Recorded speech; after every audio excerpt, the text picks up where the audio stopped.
Hey everybody, I'm Roy Canning. I'm Camilla Cleghorn. And today we're taking a look at Hickory Dickory. This is a mouse-themed game where you have mice running all over a clock that spins around as the game goes along. Run up the clock, right? Hickory Dickory Dock, and the clock down the clock. I don't know. Anyway, you get points and little tokens. Let's let Camilla show you how it plays. Hickory Dickory is going to be played over 5 rounds as indicated by the hour hand here, advancing 1 hour for each round. When that hour hand hits the 12, the game is instantly going to end and players will advance to final scoring. In each round, so we'll just reset that real quick to the first round here, in each round the minute hand is going to advance to each minute spot here until it hits one that has mice on it. Once it does reach one that has mice on it, then the clock will stop for a second and we will resolve the mice have a chance to do some action selection. First of all, any mice that are on the hand will get to decide if they're going to get off or stay on, and that will be resolved from front to back. After they do that, then any mice that are currently on that spot will decide if they are going to jump onto the hand, filling from the back to the front and pushing off any mice that were in the front, or if they are going to move to the back part and take the actual action of that spot. If they're the first to do so, they will also get to take this tile and add it to that mouse's player board over here. So in this example here, he would add that token there to his board. He would also take this action, which this one here specifically is to move up the chain over here 3 spaces. So white would go 1, 2, 3. You can see as you go up the chain, you are going to have a point options available. So he would also score a point for having reached this level of the chain. Now that this spot is resolved, again, the minute hand will advance. And again, we have mice here, so we stop. There are no mice on the minute hand here, so we would go again to here. And we're going to check over here to see which one is going to go first. Red in this round gets to break all ties, so it would go first, and it's going to decide to get on. Again, filling back to front, so it would go up here. And just for the sake of this, let's say that this one does again as well. And we're going to keep going, and I'm just going to show here that none of them take the action. And let's say they all get on until potentially one gets pushed off, and now he would have to take the action on this spot here. Some of the actions that you can take, as you saw here, was to go up the chain. Others are going to allow you to draw these cards, which are going to be in-game kind of special abilities that you can cash out, as well as get any of these tiles. And these should be propagated over here as well with 4 of these. So it's also going to allow you to collect specific tiles that you can choose from by going to some of these web actions, or there's another action spot that's going to allow you to draw from the bag here. And finally, ultimately, what you're trying to do is collect sets of these tiles and turn them into Lord Cuckoo for scoring opportunities. You have a little bit of contract fulfillment over here that you're watching out to as well, because if you are able to fulfill these contracts, then you will get a bonus of the points as indicated at the bottom of that card. If your mouse over here ever reaches the top of this chain, you will score the points as indicated on the lowest chain over here. So again, if he made it there, he would get an extra 9 points, bringing him up to 10. This would move up and he would reset to the bottom. As you deliver sets of these tokens, you are going to score both for the number of tokens that you deliver, the largest set of color, as well as the largest set of symbols. So again, for sake, let's just take these 4 here. This would be 4 points, plus 2 points for 2 green, plus 3 points for the 3 matching symbols. So we're going to have 4, 5, 6, 7, 8, 9. This would be a 9-point score. Again, if this fulfilled one of these contracts, you would also score those bonus points and then refill the contract. After you do that, you'll be able to look at your player board, and any of these that you have on them, you're going to fill in as well. So let's say actually this player would do it something like this. And we'll see why when we get to endgame scoring in a minute. Any that you are not able to add to your board will go back into the bag for the general supply. Once the hand goes all the way around, and all of these would have had a chance to take actions, so we'll kind of just put a couple out here, then anybody on the minute hand, again, has a chance to jump off and take the action. This is a static action, which is always here, which is to score any, turn in any of the tokens you have collected in order to score them, and then your mouse can jump ahead 1 to 3 spaces in order to start the next round. At this point, the round is over and we will reset for the next one. The first thing you're going to do is take the dice and roll it twice and set these cat paws out on the indicated spots. That means this next round, those spots are not available, and when the minute hand would go to it, it's going to skip right over it. The next thing we're going to do is move our hour hand to show that a round has passed and there are only 4 left. All of the mice that are on an outer ring are going to come into the inner ring, and from the general bag here we will refill any empty positions on the clock. Last, to wrap up our end of round cleanup here, we will advance the tie-breaking token here. So now that white, this will be the order of priority at which we fill at the location, and white will now have priority in that. I will note here as well that each of your mice are going to have a little bit of special ability. For example, this one here you saw earlier, he's a little bit bigger, so when he goes on, he pushes everyone up 2 spaces instead of just 1. He also has a larger pack capacity here and can carry 5 items instead of 4 or 2. This mouse here is only ever available if you visit this location and you pay 1 of your tokens in order to unlock that mouse for you to use. This little guy here, when you use him for the search action in here, you get to actually pull 2 tiles instead of just 1. And finally, this jumper one here, when he comes out, he can either, when he comes off of the hand here, he can either go to the space that he's on or up to 2 ahead. So play will continue like this around and around the clock for 5 rounds, and as soon as you hit that 12, the game stops. There is not a final 6th round. There are only the 5 rounds. It will stop and you will advance to the end game scoring. Players will have a chance to turn in any tiles that they have reserved on their mice here, and they can score them, but they do not get to add those tiles to their player board. They have to go back and do not count towards this end game scoring here. On that over here, each column and row that is complete will score you an additional 5 points, which is again why I was saying earlier, I placed it like this, hoping that it'd be able to pick up a purple spool of thread to get the 5 points for that column. These are your only 2 end game scoring opportunities. Everything else is handled in game. So after that is complete, highest score wins.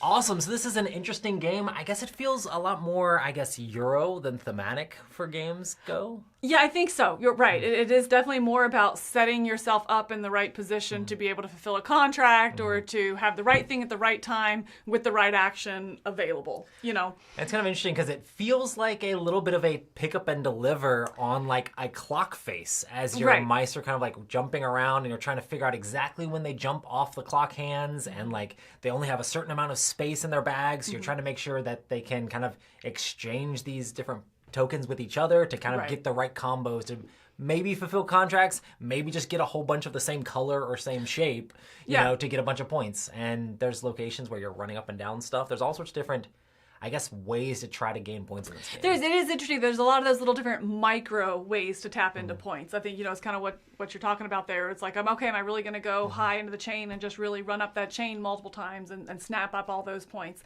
Or am I going to try to really focus on the contract fulfillments, or the quest cards, I believe they're called specifically. Try and maximize those to, scrape up some points there. But then at the same time, kind of try to get all this done without other people getting in your way or get messed up by the paw print, something like that. So it's a lot of stay focused on like, oh my goodness, there's 3 mice on here already. If someone else gets on here and jumps off, so do I want to go ahead and jump off and maybe get the token, or maybe do I want to? It's almost like you have to kind of determine what the other players are in their head and try to see like, oh, what are they going to do? Do they actually want that token or not? There's a little bit of mind games there, a teeny bit. Yeah, definitely. I definitely think so because there was twice in one of the games I played specifically with a group of people where it was like, oh, hold on, I know that player and they play this way, so do I think they're going to get off there or not? Let me look at their board. There was more of that than I anticipated, and you need to, because it's not push your luck, because you're not pushing your luck, you're like metaing other people's play styles and what they're going for.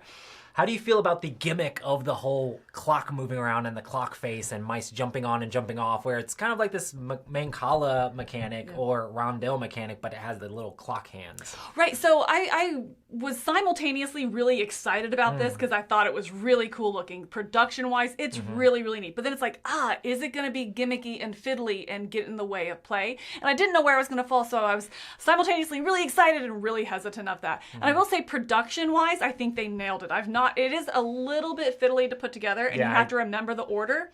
So I've noticed when I'm putting it up in the box, I just always put it in that order. So when I take it back out, it's like, okay, cool, I got my system down, but don't take it all apart and just lay it out because you won't remember.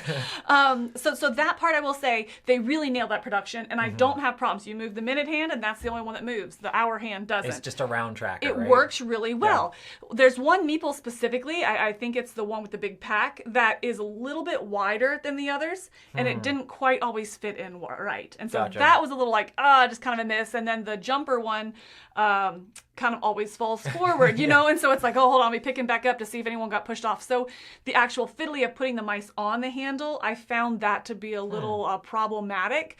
But overall, I really liked that idea. I think it kind of fell flat, though, for me, unfortunately, as we're going around the rondel, because it should be about that action selection and setting yourself up for combos, you know. But I really felt like it was a bunch of obvious decisions or decisions that didn't really matter. You can really AP this game or play really lightly, and it didn't really matter at the end of the day. You know what I mean? Right. It's like, I feel like that structurally worked very well and component-wise worked for the most part pretty well outside of that one piece, but gameplay-wise it wasn't as interactive as I wanted. It was kind of like, well, obviously I'm going to take that because I get that tile and that works. I don't really care about the action. So taking that action was usually just kind of an obvious choice. I found it kind of interesting that like you have this whole minute hand mechanic, but then so many of the characters and so many of the spaces would allow you to kind of like jump forward or get in front of people or pass people. And it's just like, oh, that's interesting, because it made it a little bit hard to pay attention to like,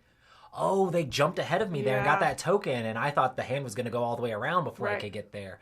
Huh, interesting. And then you're like, okay, well, I'm going to put this guy on here so he can jump ahead earlier so I can do that to them. Right. There's these interesting decisions and choices there, but it ended up making it kind of, I guess, muddled a little bit for me as far as like the minute hand going around being as strong of a thing as I thought it was going to be when it first started. It's kind of like, oh, well, we're trying to like going all the way around this thing. Right, because there's exceptions to it. Right. Yeah. It did lead to some interesting decisions where it's like, okay, well, they got off and I didn't think they would, and so they took that tile. Is it still worth it just for the action? Right. You know, and so you do have some interesting decisions, but again, then it was, I feel like at that point it was like, sure, why not? You know, it's kind of how I felt making those decisions rather than, I can still make this work. It wasn't that exciting kind of, I got it, I have a plan.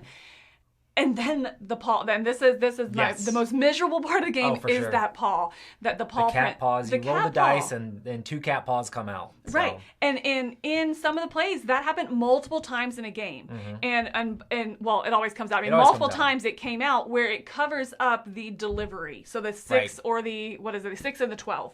Right. You know, and if one of 11, those or 11, if one of those three are covered, then that completely, I mean, if you have a mouse that needs to deliver that's over the 3, he's not going to make it up to the 12. So he's out for the whole round. He just sits at a random space and is full and can't really pick up. And then it just really gets in the way in, I think, a negative way. Yeah, for me, that was one of the biggest takeaways for me as far as like the negatives go, is that fact of like, oh, this is pick up and deliver, but there's like a random factor that can cover up your delivery space. You know, it's like, dang it, well, I wait a whole nother round with this mice whose bag is slap full of stuff to be delivered, and I like have them on the track, and it's like, man, I really would love to get to the 11 space because the 11 space can never be covered, but you know they're going to get pushed off before then. Right. And it's like, it's just kind of disappointing of like, well, maybe if I get to another one of my mice and I can exchange all of my stuff and then jump that mice on here, which pushes off my, it's like ends up with this whole thing of like, yes, there's strategy to try to compensate for that, but the fact that like we had multiple games where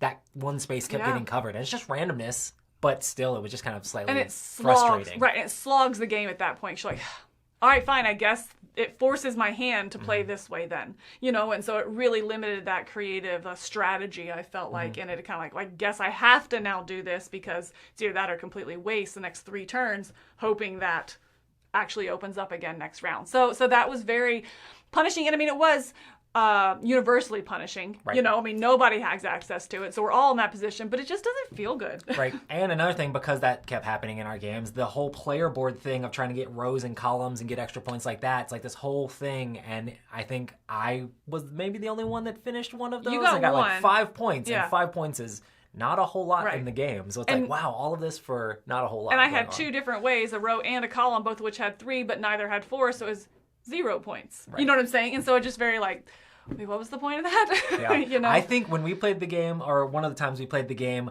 the most points that we ended up getting was just from climbing up the chain.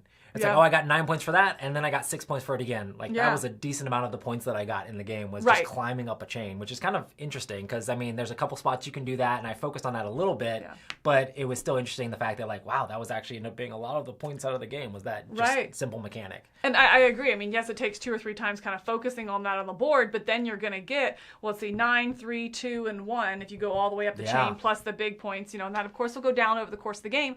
But as opposed to, like, me who focused more on the contract fulfillment, Right. and it was like, It's so hard to fulfill so those hard, contracts. and then it's 5 points. Like, that was, you know what I mean? And that was just like, huh. It's interesting because it's set collection, but it's like you're collecting colors, but not only colors, it's specific symbols. Right. And to get those contracts to line up with the correct color and the correct symbol, you just have to be extremely lucky and see what's on the board. Right. And even if you're going for it, the other players are going for the same ones. So, like, you'll get half, someone else will get the other half, and then nobody's going to get it. And I get it, right. Yeah, so. Right. But I will say, as far as the scoring goes, I loved the way they score when you score your whole pack. So when you deliver. I did like that you're scoring the number of tokens that you drop off, plus the highest color and the highest symbol. So you might only give 4 things, but it can be 10, 11 points, depending on how you group those together. So I did think that was really clever, and that worked really well for me, is trying to make sure that I'm not just trying to get just the contracts, but kind of combo together within each mouse what they can have. And like you were saying, switch the mice and their packs to make sure that I'm optimizing that scoring opportunity. I thought that was really clever. So how do you think it came all together for you? Altogether, unfortunately, I'm coming down at a 6 on this one. It's one that in it, I just found it more frustrating than anything, and just more flat, I will say, than anything else. It's one that I was really excited about. It's one that I sought out. I saw the table presence. I liked the gimmick. I was a little hesitant of it, but I was very much on board with this game, and I can't wait to get it to the table. And it was one of those, unfortunately, as the more I played it, the more that just kind of chipped away. Till the end, I was like, all right, I'm done. I'm good. I'm kind of just frustrated by this. The cat paws, I think, are just too punishing to strategy, and it doesn't feel like they level the playing field, because I'm okay with that in games, kind of level the playing fields if I'm playing with someone who's at a lower or higher, better or worse at games than me. I don't know how to say that nicely, but I did just find it too frustrating to the point of being like, okay, why even try? I don't know. My mouse go up, sure, I'll make the best of it. And at the end of the game, not in a salty way, but in a like, the more I played, the less I realized it mattered. Gotcha. Yeah, for me, I'm coming in a teeny bit higher with a 7. I kind of do enjoy some of the decisions you make in this game of when to jump on the clock, when to jump off, and like trying to combo stuff together and get things in the right place. And I thought there were some interesting choices. I do agree with you on the cat paws thing of like all of that stuff just kind of being annoying and getting in the way. This isn't normally my style of game, but I kind of enjoyed some of the interactions with it, and it's just really cute, and the components are really nice in the game overall. And they're done so well. I just felt like if it wasn't so tight, I could have given it a higher score. If the actions didn't feel so limited, or like maybe some of the stuff felt like it mattered a little bit more. I don't know. Just for some reason, overall, it wasn't as high as I'd want to be, but I still find it kind of enjoyable and cute. I think, Tom and I had a discussion for a little bit, and he was like, because he played a game as well with me, and he said, I just wish it was longer, so I had time to do more stuff. But the counter to that was, but I don't want to play it longer, So he was like, I wish it was longer. It's like, but I don't want it to be longer either, And so it just kind of. I almost think like if you take off the cat paws thing entirely, it might would have made it a little bit better. Because then you're staying in the same time, right, but you're able to. We can strategize this. It's not going to be randomly not being able to drop my stuff off and things like that. You feel like you can be successful, and that's the thing. This doesn't leave you with a sense of success. It's kind of that like barely scraping by. But yeah. Absolutely nailed the production, though. It's gorgeous. That's it. Hickory Dickory. Is it a cuckoo game, or is it fun for you? So there it is. There it is. Thanks. I've been Roy Canning. I'm Camilla Claghorn. See you next time.